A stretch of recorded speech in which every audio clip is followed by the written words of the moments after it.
Today, let us see how we can identify acids and base. First, these are two solutions. Can you say which one is an acid and which one is base? No, that's not base and acid. Anybody?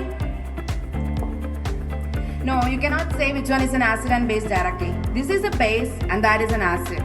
Now let us experimentally determine which is which. Take two red litmus paper. Put it in both the solutions.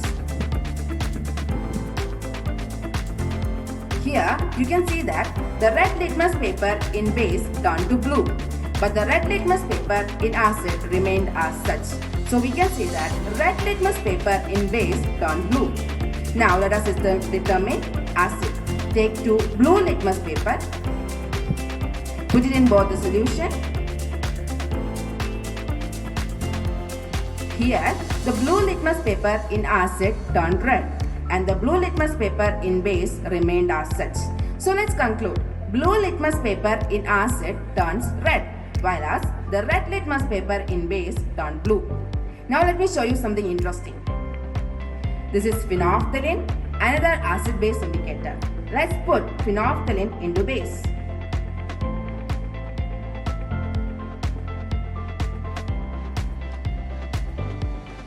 Wow, right? Yes, phenolphthalein in base turns it pink. Now let's put phenolphthalein into acid. Did something happen? No, so phenolphthalein in base turns it pink, while as phenolphthalein in acid remains colorless. Thank you. To teachers and my dear friends. So today we are here to explain the parts of a compound microscope. Obviously, a compound microscope is used to magnify the microscopic objects with a combination of two lenses, that is the eyepiece and the objective lens. So first we have the eyepiece. It is the part through which we see the specimen. And next we have the body tube, and it is attached to the upper limb of the microscope, and towards the upper end of the body tube we have the eyepiece, and towards the lower end of the body tube we have a revolving nosepiece with 2 or 3 objective lenses. And now we have the mirror. It is located at the lower limb and used to focus light of any object. And next we have the stage of the microscope, which is attached to the limb, and the stage has 2 stage clips to hold the slide. And now we have coarse and finer adjustments. It is used to focus high power and low power objective lenses. Now at last, can anybody tell that who discovered cell? Yes, it's Robotooth. Robotooth discovered cell in 1665 through Koch's lysis. Thank you. Good afternoon everyone. Today we are going to present an interesting experiment, the burning of magnesium. So the magnesium is a silver shining grey metal, and when it burns, it is spectacular to us. There are many uses of magnesium, such as magnesium ribbon is used in various industries and applications, and magnesium powder is used in various activities also. So let us burn the magnesium. When the magnesium burns, when we ignite the magnesium, it burns with an intense white light, producing a brilliant flame. In this reaction, the magnesium reacts with oxygen to form magnesium oxide.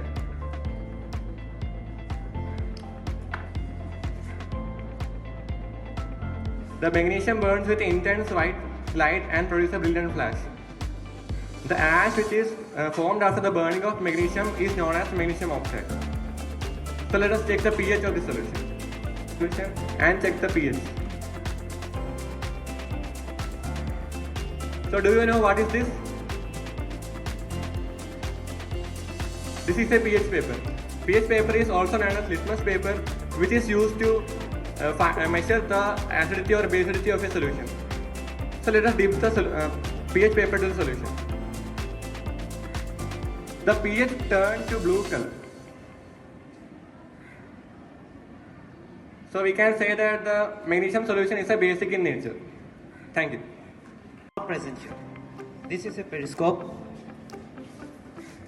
Periscopes are long tubular devices. It is an optical device used to observe objects that are out of their direct line of sight.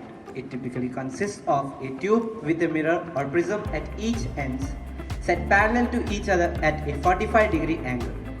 When light from an object hits the top mirror or prism, it is reflected down the tube and again prism and again reflected by mirror or prism placed at the bottom of the tube and reaches our eyes.